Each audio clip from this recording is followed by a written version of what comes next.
पोर्तुगीज लोक हाय शिट्ट्या मारतात, हाय काय करतात. ते रजनीकांत पण असंच काहीतरी करत असतो. आत्ता काहीतरी आजारी होते म्हणून काल मी बातमी वाचली. ते खरं तर आपल्याच मावडीचे, किती लोकांना माहिती आहे मला माहीत नाही. त्यांचं मूळ गाव पुरंदर तालुक्यातलं मावडी आणि त्याचं नाव शिवाजीराव गायकवाड. ते कोल्हापूरला होते, नंतर गेले तिकडं जाताना त्यांना बस कंडक्टर म्हणून नोकरी मिळाली.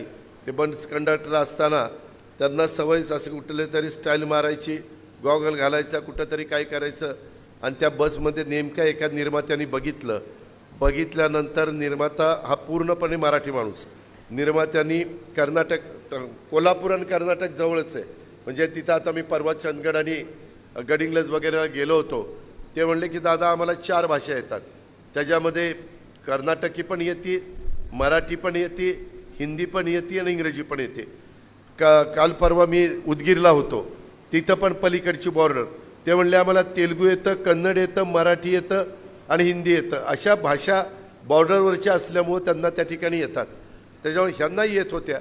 ह्यांनी तिथं जाऊन त्यांना एक चित्रपट मिळाला. त्यांची ती स्टाईल बिल तुम्ही बघा, त्यांना फार टक्कल पडलेलं आहे. पण तिथं बघितलं रे मस्तपैकी केस, गॉगल बिगल. ते 60-65 वर्षाचा आहे पण वाटतो 35-40 वर्षाचा. आणि त्याचा म्हणतात, म्हणजे मी काही कुणी नाही, पण म्हणतात ते एका चित्रपटाला 200 ते 250 कोटी रुपये घेतात. एका चित्रपटाला कलाकार म्हणून 200-250 कोटी रुपये घेतात. आणि त्यांचा अभिषेक दुधाने टाकतात. आणि मुंबईत पण चित्रपट लागले तर तिकडची लोक आदल्या दिवशी रात्री लाईन लागून बसलेले असतात एवढा. आणि काहींनी तर देवघरातच त्यांना ठेवलेलं आहे, त्याचं देऊळ पण बांधलेलं आहे. ठीक आहे.